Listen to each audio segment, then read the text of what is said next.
the issue of Afghans who are waiting here in Islamabad to be allowed or to be issued a visa for Germany.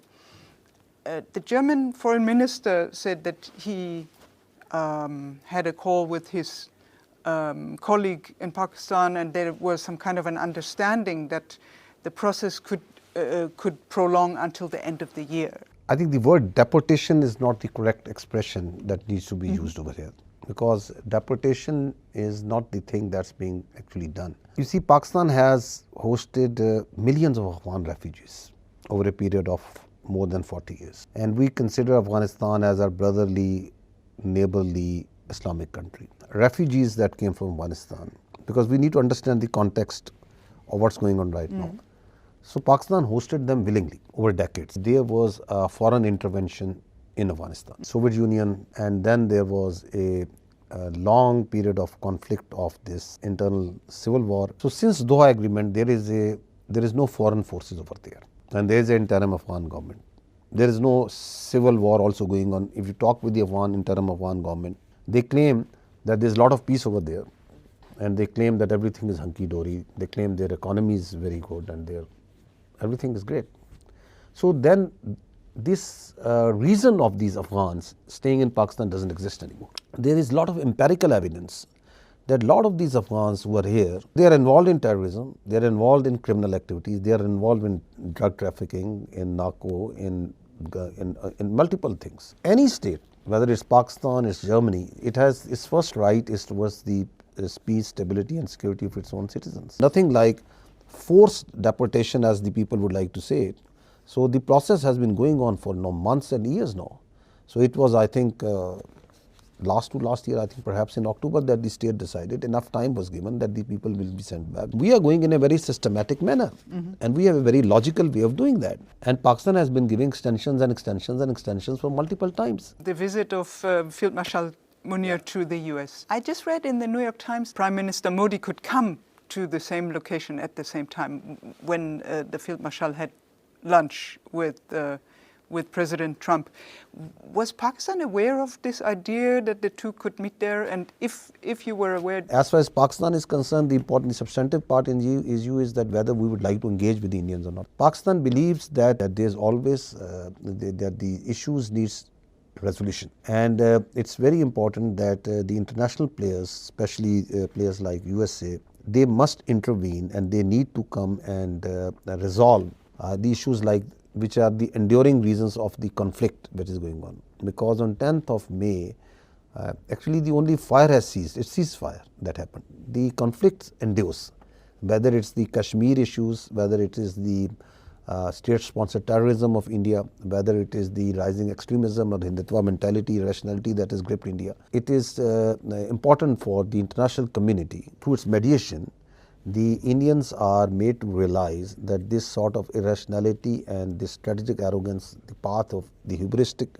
attitude that they have adopted, it's not going to work. So I think first, I think the correct term is not insurgent. It's terrorist. So there's no insurgency in Pakistan, whether it's in Balochistan or Khyber Pakhtunkhwa. It's pure terrorism. And we have no doubt in our minds in Pakistan that each and every incident of terrorism that happens in Pakistan, behind that is Indian support and its abetment. So we have absolutely no doubt in it. You talk about the evidence. So this is one dossier that was given in 2001. Then there's a dossier that was given in 2003 to United Nations. Then there is the arrest of the Kulbhushan Yadav. Then this is a serving Indian naval officer who was involved in terrorism inside Pakistan. I will bring it into 2025. So it's a continuous, it's happening. In 2005 again a dossier was given. So Pakistan has been giving all these dossiers, and each dossier is full of the evidence to the international community, and in Sharm el Sheikh it was handed over to the Indian Prime Minister at that time also. I'll give you some numbers. Since January 2025, there have been 1,016 terrorists have been killed by Pakistan. We have suffered 762 shahadats, martyrs. Out of this, near to 300 are civilians. We have been carrying out, during this calendar year, we have carried out so far 47,900 intelligence-based operations. So this comes to approximately 190 intelligence based operations per day. If you see this quantum of effort that is going on, and this terrorism, if it is only homegrown and home supported, it would have been over way back. Just by the amount of threat that is coming to Pakistan, any sane mind can understand that this cannot go on without external support and sustained support. You kill 1,000 and still they are coming. So there is a base of operation because Coming from where? Afghanistan. So there is a base of operation that the Indians use. The base of operation is Afghanistan. The whole terrorism that is being done is being executed by the Indians over there. So Indians have a playbook of using terror as a tool of state. In Pakistan, their main two tools are this Fitna Hindustan aka DLA and this Fitna Khawarij aka TTP. This is on 25th April. An Indian-sponsored terrorist Abdul Majid was apprehended near Jhelum bus stand, and we had put it out in the media and everywhere and shared everywhere. And we discovered ID bombs, 2 mobile phones and cash from them. Now this person using these drones, we carried out his raid. We find an Indian drone from them, rupees, cash. There are hundreds of such examples where there is money transfers from serving Indian officers. They are transferring. They send drones with explosives, come to the Pakistani side. The terrorists take them up, plant them, send the pictures of the incident, of the people killed. There are telephone calls, there are audio calls in which there are instructions given. I understand. Yeah. But it seems to me from what I have heard, and also there is no public statement from any Western partner who have endorsed your claim. There are two reasons. One is that we must acknowledge that Indians have a much bigger information and disinformation machinery at their disposal. If you watch the Indian media also carefully, you will see that blatant lies, and they live with that, and they are, of course, and you saw in the Makkah. The effort that the West needs to take, they have to then accept the reality that yes, India is a state-sponsored terrorist state, and at the same time you have those economic relations, and you have that notion of the West as a notion of the net security provider. So there are some other roles that some other lens from which the West needs to looks towards the Indias. On the other hand, of course, there are claims that Pakistan is supporting terror. So that is part of that. That is part of that Indian disinformation campaign. That because this is a classic thing that you yourself do terrorism, and at the top of your lung you start crying that you are doing it. So, but I want to ask you, because there have actually been Pakistani officials, including President Musharraf, acknowledging that in the past Pakistan did have this playbook too. So can you explain when and how this strategy has shifted away from using these kind of tactics? Pakistan became a frontline state with the West, with the US especially, or these mujahideen who were instrumental in taking on the Soviets at that time. So once the Soviets left, so these were left there and the problem was left here. And there was a long period of civil war, which Pakistanis suffered and dealt with. Now because of that culture, and our society suffered because of that. Pakistan has paid one of the huge price for that. I think hundreds of thousands of people have been casualties. There have been billions, hundreds of billions of dollars of this economy. Losses have been maintained by us. So despite all the apprehension of the world, we wanted some things peaceful over here because we suffer the consequences of anarchy and division and civil war over there. What I'm trying to get at is the specific policies towards groups like Jaish-e-Mohammed and Lashkar-e-Taiba. Has there been any change? The state of Pakistan has been dealing with the aftermath of that for not decades. The state of Pakistan at no time had a policy of sponsoring terrorism anywhere, whether they are from any grouping or any nation, whether they are TTP, whether they are BLA, whether they are ETIM, whether they are IMU, whether they are any alphabet. They don't have any religion. We believe as state that terrorist has no religion. There is no Muslim terrorist, there is no Hindu terrorist, there is no Christian terrorist. He's a terrorist. He has nothing to do with humanity. Because the state control needs to be strengthened. That's what we are fighting on daily basis. We don't distinguish between terrorists. A terrorist has only lust for imposing its will on someone else. There's so much empirical evidence that Pakistan has been going against all these groups, including all terrorist groups, wherever they are. We in Pakistan, the state of Pakistan, including its military, we abhor these non-state actors and terrorists. I am telling you that is it not enough that we are doing 190 intelligence-based operations on a daily basis? on all types of terrorists, Well, all but hues and cries. maybe on some groups more than others. Because it is as per the threat. If Jitna al-Khawarij, if 2 days before, if in Bannu they attack a federal constabulary post and they kill and the 6 are shaheed, so that is the clear and present threat. Any country, your Bundeswehr will also, or your army or your Nachrichtendienst will also be focusing more on that, which is a very clear threat. Because that's what the public will demand. So if the fitna al Hindustan on daily basis is stopping the buses, taking out the Indian citizens and slaughtering them, so why should we not be more worried about them? So that is in proportion to the threat that they are posing. But we don't distinguish between any sort of terrorist groups in any non-state actors. I think if you see, the Pakistan has banned these, they are not allowed to operate over here. So that is the government policy. Anything which is a defunct, which is a non-state, and we say very clearly, and that's our belief system, that there is no space for any Jaish, any private army or militia in the country. We don't believe that any person or any political leader has the capacity, has the authority to declare jihad by himself. Those 2 visits of the Field Marshal to the US, how important were they, or in how far did they help warming the relations to the US? USA played a very constructive role in the Mark-e-Haq between Pakistan and India. And we consider that the President Trump showed path-breaking strategic leadership here. That is a very significant role that he played. Secondly is that Pakistan and USA have a long-standing relationship. And over a period of time, I think we have been able to enhance or amplify on our convergences and deftly manage the divergences. There are areas where a lot can be done. There are areas where a lot of engagement can be done. There are areas where a lot of discussion can be done. And Pakistan views the relationship with USA as very important. We don't think that these relationships have anything to do, or there is a either or with the other countries. So we at the same time have China. very constructive and strategic relationship with China and other countries. So there is no either or. And if you see, there is a scope in it is not only in the mill-to-mill diplomacy or the where we are engaging. A lot of scope in the counter-terrorism, and we really acknowledge the recent declaration of the Majid Brigade by the United States as a terrorist organization. Intelligence sharing. Pakistan has voiced some concern about some of the weapon systems that the US left when they left Afghanistan. What's the way out, and what are the weapon systems that you are specifically concerned about? The first, like you asked, that what are those weapons? Yes. So this is with evidence.